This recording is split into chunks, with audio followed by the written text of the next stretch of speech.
Yousef, you are the son of Sheikh Hassan Yousef, one of the founding members of Hamas. I know about your story because I read your book here called The Son of Hamas in 2010. Absolutely inspirational book, and your story is incredible. Also, there's been a documentary made about your life called The Green Prince. Can you share with us how it all started? You were born in the West Bank in 1977. What was your life like growing up back then? Well, first of all, thank you. I was born as a son of a Hamas leader. That was by birth, not by choice. In the Palestinian territories, in the jungle of Palestinian faction chaos. You know, there was no order, there was no constitution, no government at that time. And people were full of hatred, you know, they wanted to blame somebody on their misery, which was basically the outcome of the Arab world's misleading leadership that led Palestinians from disaster to a disaster. And the Palestinians or the victims of this conflict within the territories thought that Israel was their problem. They did not see that Yasser Arafat in Tunisia, you know, profiting from the conflict, was actually their enemy. They did not see that other Arab leaderships who did not want to reconcile with Israel and recognize Israel as an existing regime and coexist and live with Israel were responsible for the misery of the Palestinian people. They still don't see this. And I was part of this delusion, you know, that Israel was the cause for our misery and suffering. So we grew up, you know, buying hatred and projecting hatred. Eventually, and the story is long, you know, how I came to a place where I saw a higher truth. And I disagreed with the majority of the Palestinian people, which came at very high personal expense. And I choose to stay an honest witness for my own truth. I'm not promoting for Israel. I'm not speaking on behalf of Israel. I'm not an advocate of any crowd or nation or party. It just my sense of responsibility towards, first of all, my people, the ones who have not experienced what I experienced within Hamas leadership, within the Palestinian organizations. I was very close to the leaderships of most Palestinian leaderships, including Marwan Barghouti or Yasser Arafat, my father, Hamas leadership in Gaza, even Hamas leadership in Damascus at that time. And I'm very familiar with their minds, with their ambition, and with their mistakes, how they misled the Palestinian people and guide them from a disaster to a greater disaster throughout the conflict. I'm an individual. I reshaped myself the way I wanted, even though the majority of my people disagree. But Israel, to me, at the end of the day, is a democratic country. And I prefer democracy over dictatorships. And I think Israel is the only true democratic model in the region. I'm not affiliated with politics. This is not a political statement. This is a fact, and this is a reality. And what we need actually for the region is more models of Israel. Actually, we would like for surrounding countries to learn from Israel. I believe it's not I believe, actually, I know. It's the light of the region. Because democracy, dialogue, human rights, women's rights, animal rights, and so many other ethics and values of the Israeli constitution makes the country advanced and livable, and people from every path of life can coexist with each other. There are Arabs in Israel. You know, they're citizens of the state of Israel. They have rights. They have members in the Knesset. Even though they don't serve in the army, even though they don't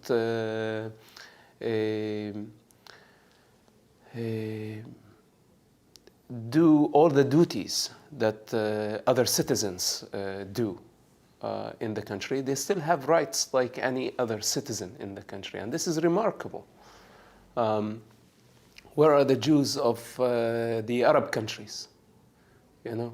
Well, there are mosques, and actually Israel, within its own capital, Jerusalem, does not interfere with the Muslim sites. They're run by Muslim regimes. Like the Jordanians are responsible for the Islamic sites and mosques, and Israel does not interfere and give them absolute freedom to worship, even though they take advantage and they do violence. But in the meantime, let's see how many synagogues, you know, in the Arab world. Where are the synagogues in Jordan, in Iraq, in Saudi Arabia, and other Gulf countries? So practically, there is nothing. There are no Jews. You know, and the world talks about the Palestinian refugees. And we ask question, you know, how about the Jewish refugees, you know, who left everything, their property, their gold, their money, and they lost everything. And they were replaced or relocated somewhere else. What about those people? Aren't they people?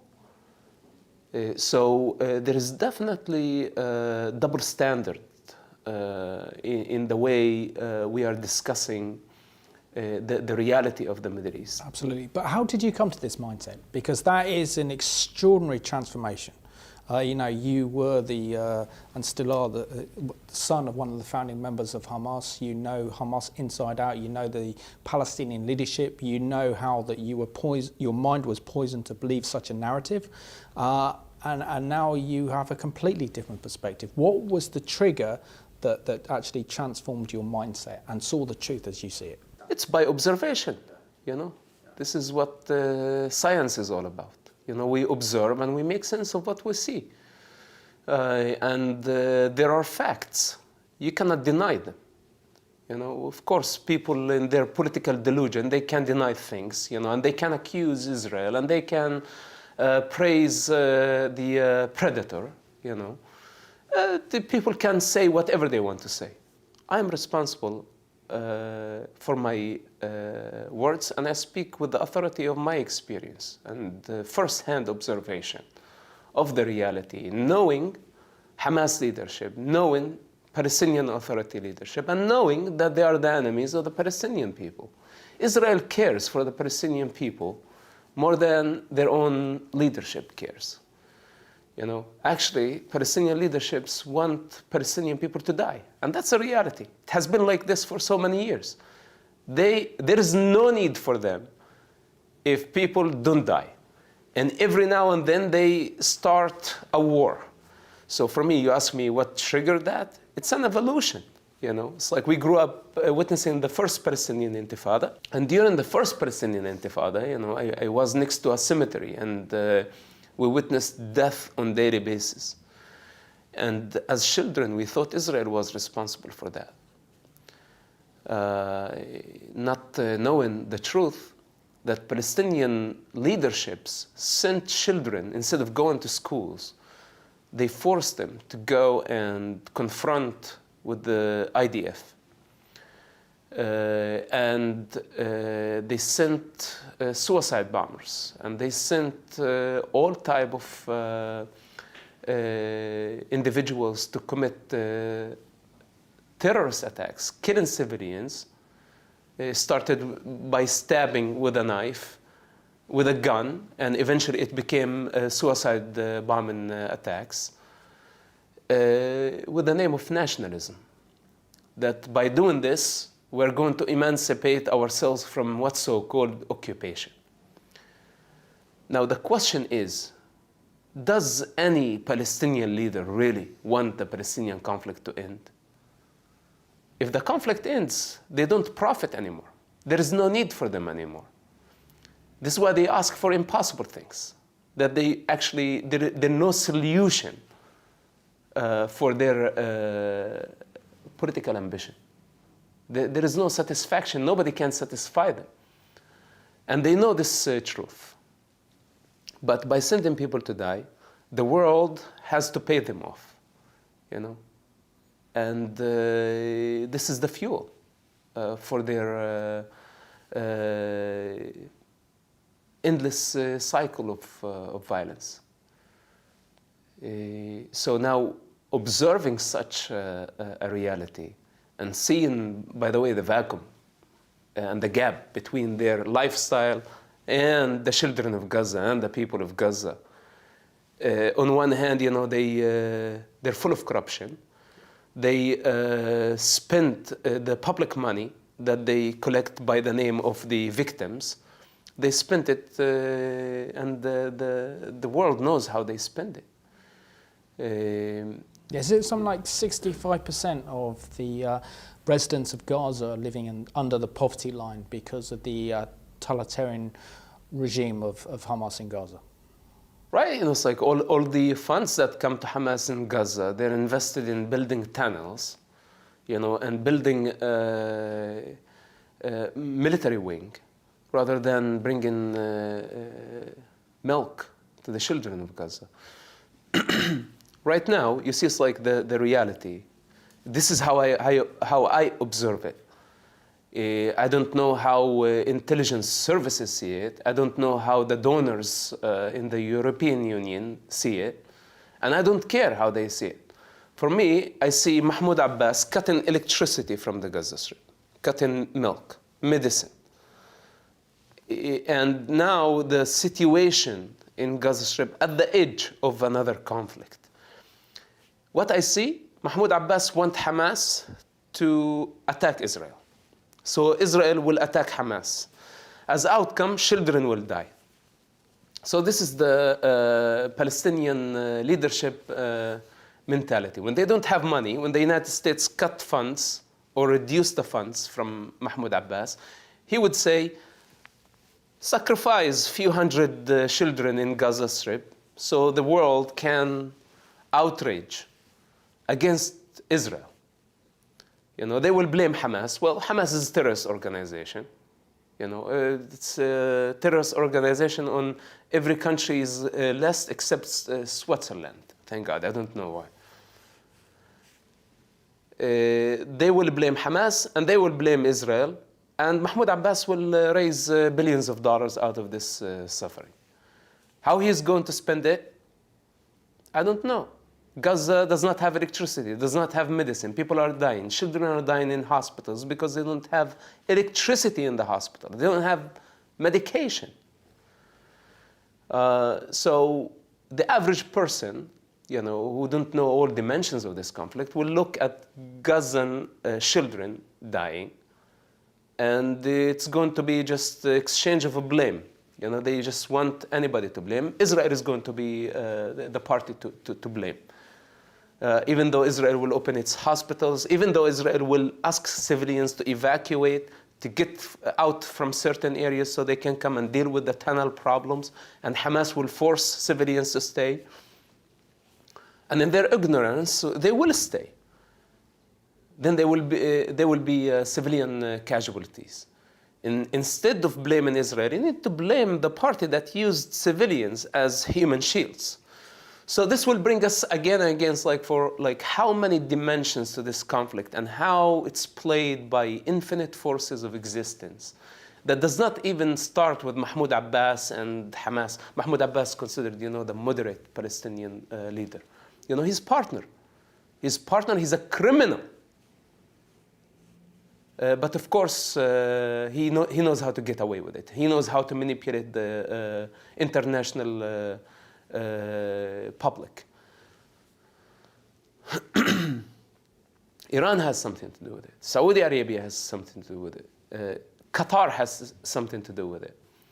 And we need to see, that money is the main cause for this conflict. And for the international community, instead of investing in the Palestinian Authority, in the predator, they invest in the enemy of the people. They should invest in the people directly. Absolutely. By building economy, by building infrastructure, by educating them, by giving them some hope and some relief.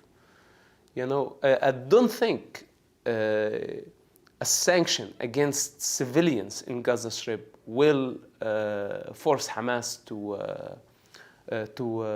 actually reconcile. When it comes down to your own personal experiences, Mosab, particularly the fact that you have saved thousands of lives by being an informant for Israel's Shin Bet. You provided intelligence that prevented terror attacks and the assassination of Israeli leaders, and your contribution has been absolutely incredible to actually saving lives. Why did you make that decision to become an informant for the Shin Bet and for Israel, then your enemy? As I told you, this is a long evolution. It did not happen overnight. This very strange phenomena called the Middle East kept on unfolding itself in a very strong way that I could not deny the truth that I have been witnessing. It's not over yet. And the state of confusion, created in the world because of this conflict.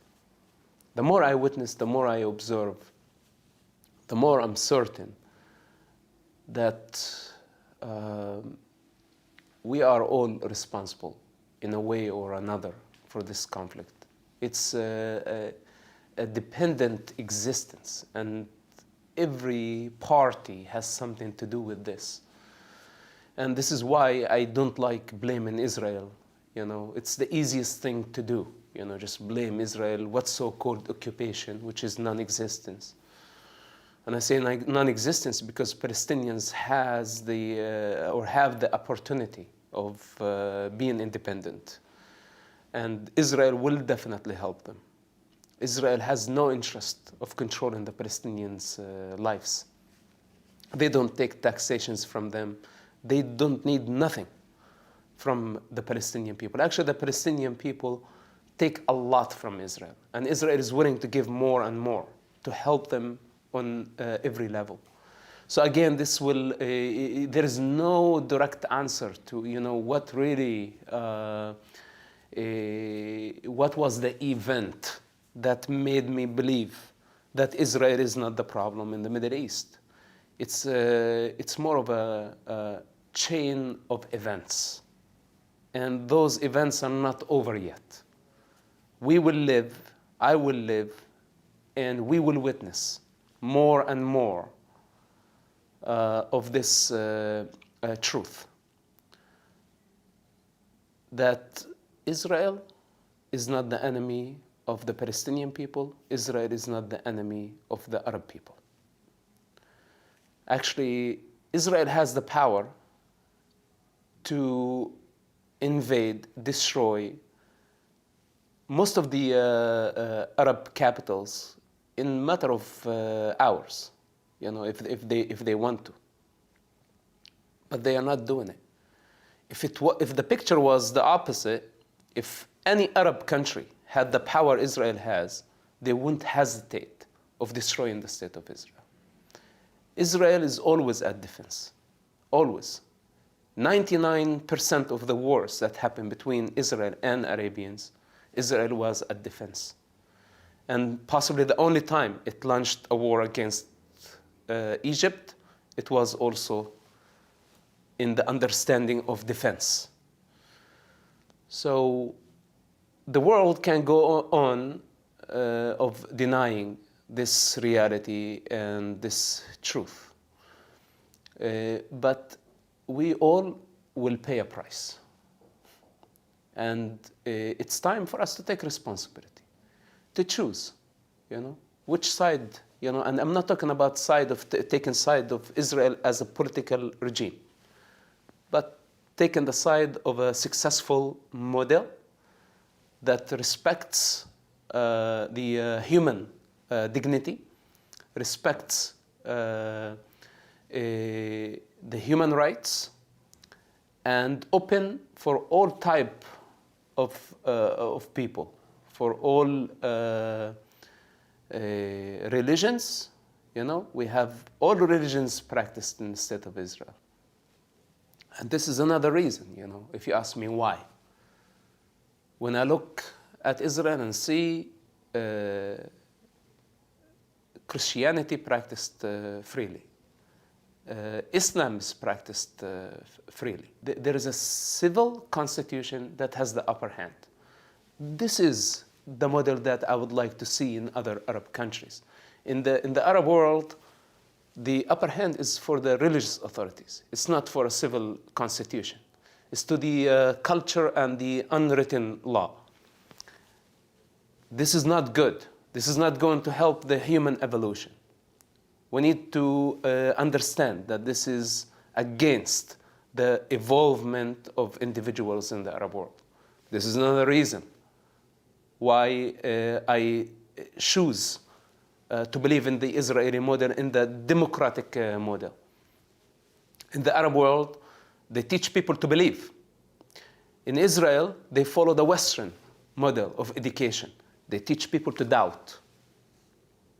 And I like to teach people and the generations to doubt, not to believe. To believe in theories, and this is why we have all this problem, self-deluded people who go and blow themselves up, thinking that they're going to go to paradise. It doesn't get darker than this. This is the problem of belief. So there are so many reasons that make me accept the Israeli democratic model, and I think we should not be afraid to say. I'm just being an example, a model for so many people in the Arab world who don't have maybe the opportunity. And they have lots of things to lose if they say this truth, that no, we prefer democracy. But the moment they say Israel, they are going to be labeled as traitors. And nobody wants to be a traitor. For me, it was a choice I made. I knew that my people will consider me as a traitor. I knew that. And it's by choice. And I'm not afraid to be labeled as a traitor because I know what I am. And I don't need the validation of the majority of our people to come and tell me what you did was right or wrong. For me, I stand for my own truth, and I'm not concerned of the lies of societies. Are there more people like you, Mosab? I mean, you were part of an organization called the Islamic Resistance Movement. There was an offshoot of the Muslim Brotherhood. in the Covenant Charter calls for the destruction of the State of Israel and for the genocide of the Jewish people worldwide. How can other people like you break that powerful hold that the likes of Hamas, Hezbollah, Palestinian Islamic Jihad, any other kind of dangerous Islamist faction out there on the people, on your people? How can that cord be broken? Well, you have to be willing to die first. You know, you'll have to have the courage to assassinate your ego, everything you learned, all your conditioning. You know, this is a universal problem. That's a human condition that we are facing. And that's why I said I don't take the side of Israel. You know, for me, I see the cosmic picture of where we at in our evolution. You know, have we conquered the human condition? You know, where some individuals are born in a certain environment and they're being conditioned to be sheep. And we are not sheep. You know, man is superior to sheep. Man has responsible towards sheep. You know, but the sheep thinks that the shepherd is their best friend. You know, but the shepherd is basically their worst enemy. He's giving them water and food, but eventually the final destination is the slaughterhouse. And this is the reality of the Middle East and the rest of the world. So now, in our evolution, we need people who have the courage to get out of their sheephood. And this is, it takes a lot. They don't have to copy me. But what we need people to understand and realize their individuality. That, you know, all of us have the potential to create our own reality and decide for ourselves, think for ourselves, and eventually go beyond thinking and beyond mind, beyond conditioning, period. You know, our potential is much higher than man. You know, and our potential is much higher than political and even scientific theories. This is the type of individuality I would like to see everywhere, whether if it's in the West or in the East. But in the meantime, I believe that a democratic climate will create a healthier environment for the individuals to be able to breathe. You know, oppression, and violence, corruption, manipulation will keep many people in darkness. And yes, people are afraid. You know, I was afraid. I was afraid to go against the flow of the society. You think I was not afraid getting into the unknown, writing a book that condemned me, and it was like crucifying myself. So I don't expect from everyone, you know, in that region to go on a suicidal mission like me, you know.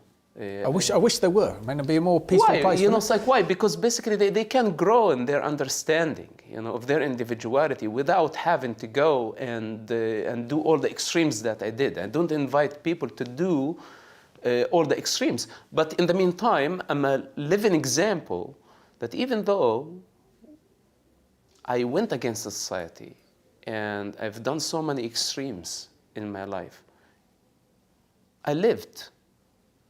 I didn't die. It did not destroy me. And many people are afraid. I'm not telling them go against the society, but at least you don't have to be hypocrites. Yeah.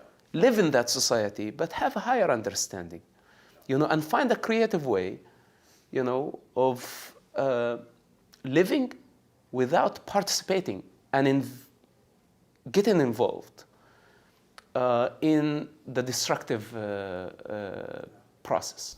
One big question I have to ask you, I mean, you really have to read your book to understand what you went through, and what you went through was absolutely incredible. I mean, you must have been at times fearful that you would be found out as an Israeli informant working for the Shin Bet. But why did you decide to go public with your story? Again, that's another brave and courageous decision. It's actually, you know, the daily duty of which part of it was hanging out with suicide bombers. You know, I was in a room full of explosives at some point, kitchen-made explosives, and that was part of my work somehow, you can call it. You want to call it a holy mission, I don't know what it was, but for me, it was my way of finding a suicide bomber who's about to go get on a bus or a school, university, blow themselves up, and kill so many innocent people, including Arabs, Muslims, Jews, Christians. Do you think suicide bomber, when they got on a bus, they asked people for their IDs or their ethnicity? They just blow themselves up. Go to the records and see how many innocent people from every faith were killed. This is how I saw it.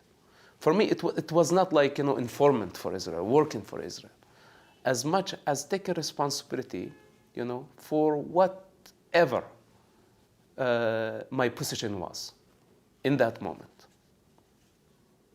But all that was nothing comparing to actually telling my parents the truth of what I was doing. Because I could have kept that as a secret, But by revealing my actions and who I am, not what my society wanted me to be. My society decided for me, even before my birth, that I would be the son of Hamas, son of a top Hamas leader, to go to the mosque, to pray 5 times a day, to become a devout Muslim. This is the expectations of the society. And throughout my journey in the Middle East, I shaped myself in a different way that did not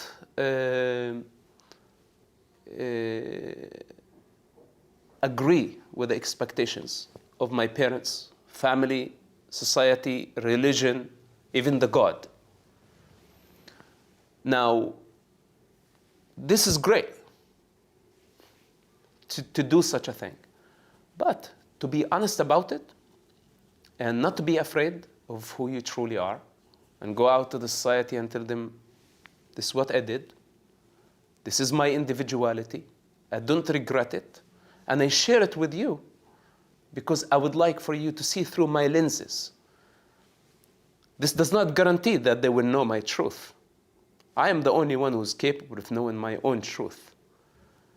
This is the book and revealing the events of my life in the form of human language that is two-dimensional, that cannot defend itself, is a shadow of truth.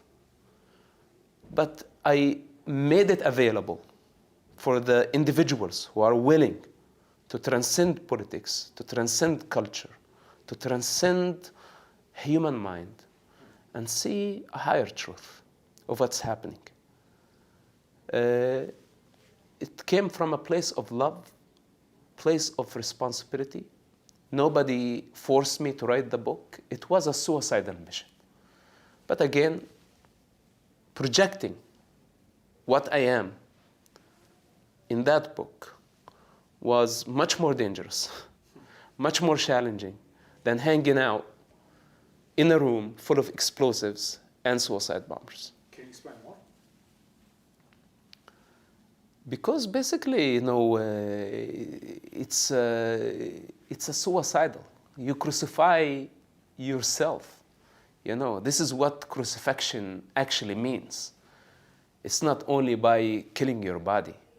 It's actually by having the will, the courage, and the strength to crucify your ego.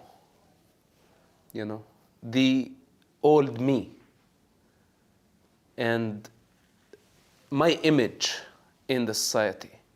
What people in the society perceived about me. My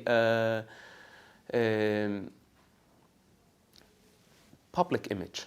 It's non-existence. But this is how we get along in every society.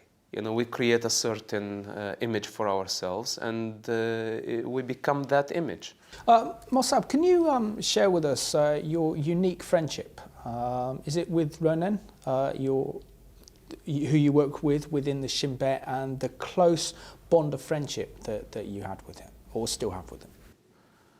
Gonen Ben Ishaq was one of my handlers in the Israeli intelligence, and the man came to witness at my hearing in San Diego when the American government wanted to deport me. They did not believe my narrative. They used the book against me, and that's why I told you it was crucifixion. And they wanted to deport me back to the territories, or maybe some other dangerous location. And Gonen came out to witness at my hearing and tell the truth of what I did for 10 years for humanity, you know. And practically he saved my life. So if you want to call it friendship, it's up to you, you know. For me, this is a man who got out of his comfort and also went against the flow of his society, against the protocols of the Israeli intelligence, to do what he thought was right. And to me, this is a very high level of responsibility, and a very high level of consciousness, and you have to be fully aware of the circumstances and consequences of such a move, you know, when an intelligence service comes to you and say, you cannot do it, it's against the protocol. If you go to the court to witness for this man and confirm what he's saying, this is against the national security of the state of Israel. And if you go, you will be responsible for that.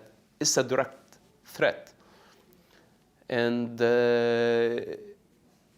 regardless of that, he came to the court not concerned of the consequences.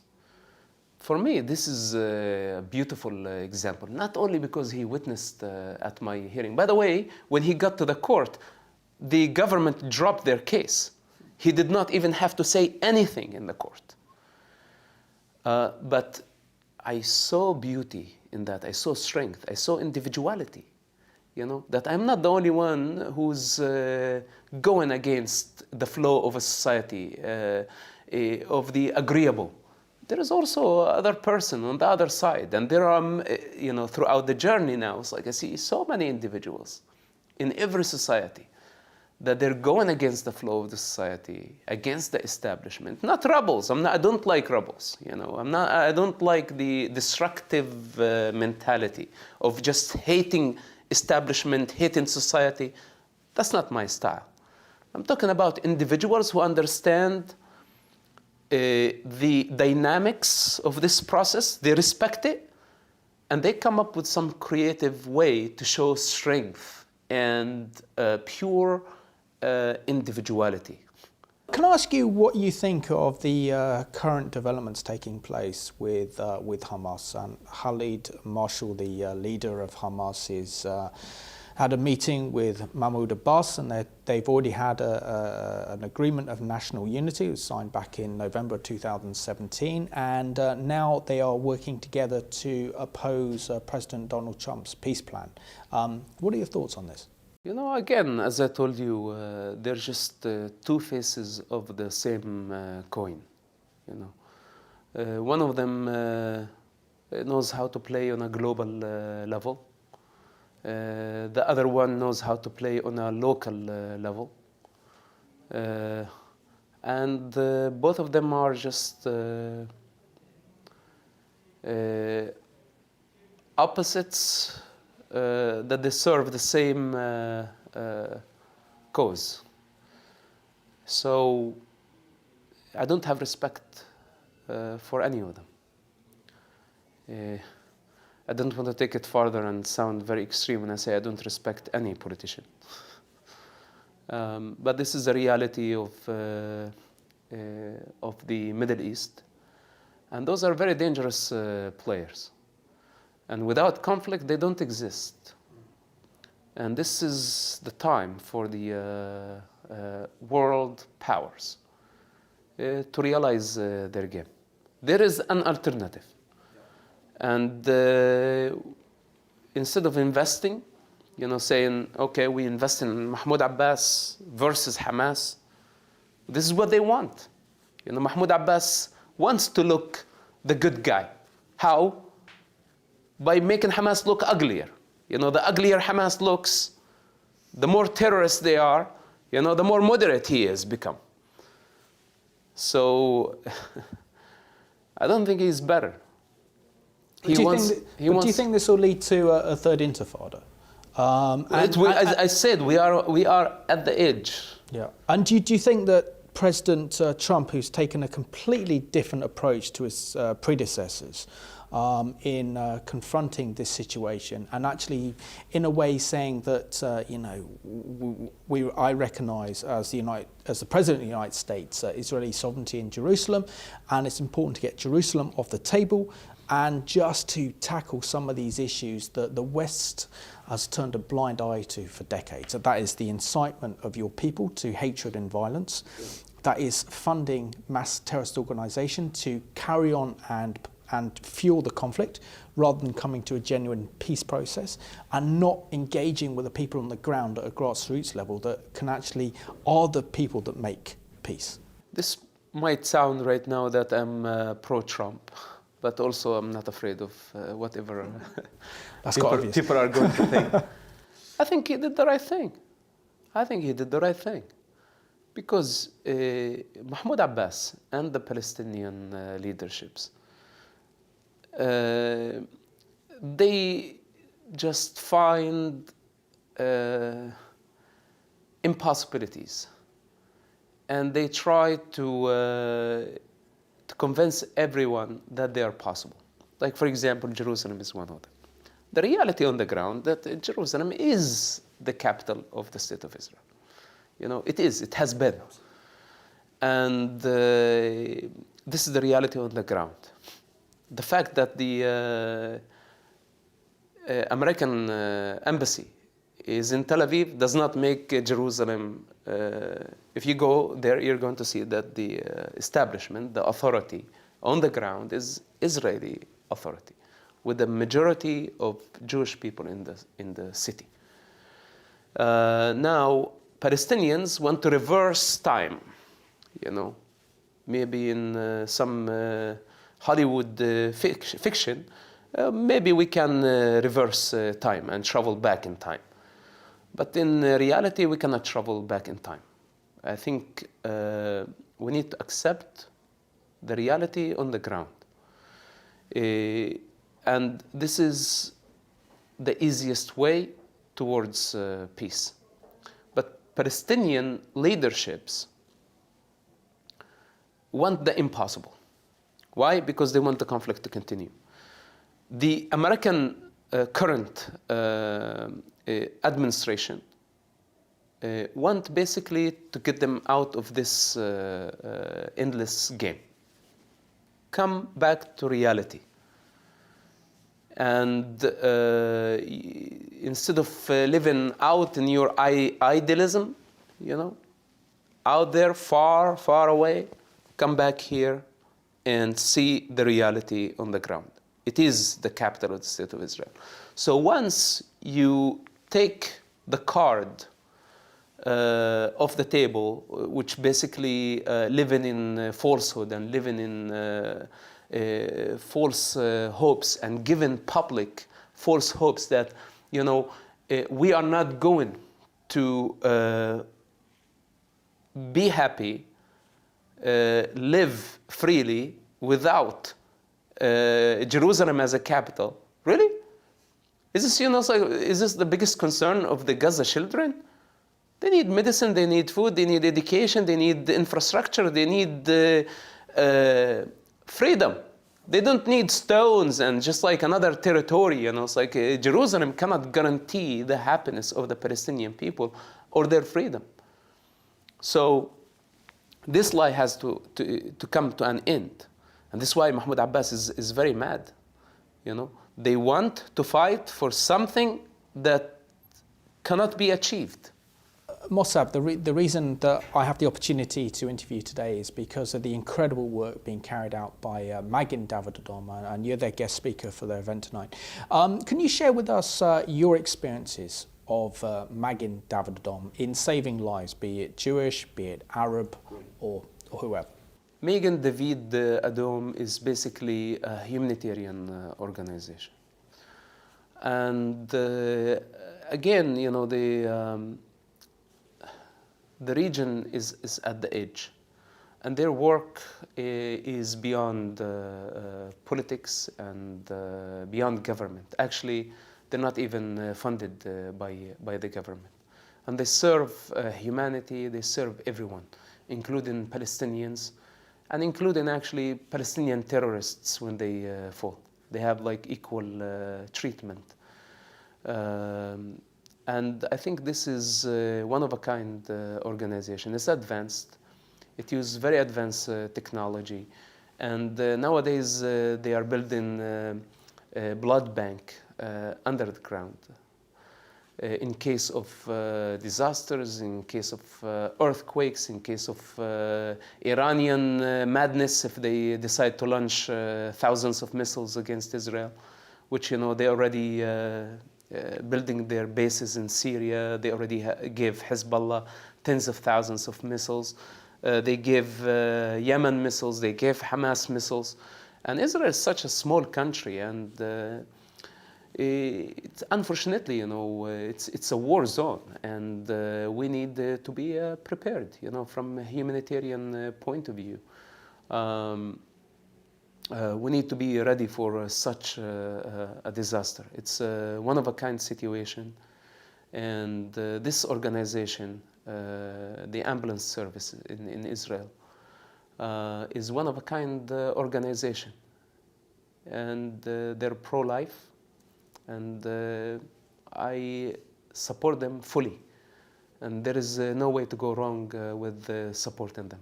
As I said, you know, I'm not pro-government. This is something, but this is completely something else. Mosab Hassan Yousef, I just want to thank you so much for giving me this opportunity to interview today. And I found it fascinating. And I just want to thank you for your bravery and your courage to actually confront the truth and not worry about the circumstances. So thank you for all the work that you do for the cause of your people and also for the defense of Israel. Thank you very much. Pleasure.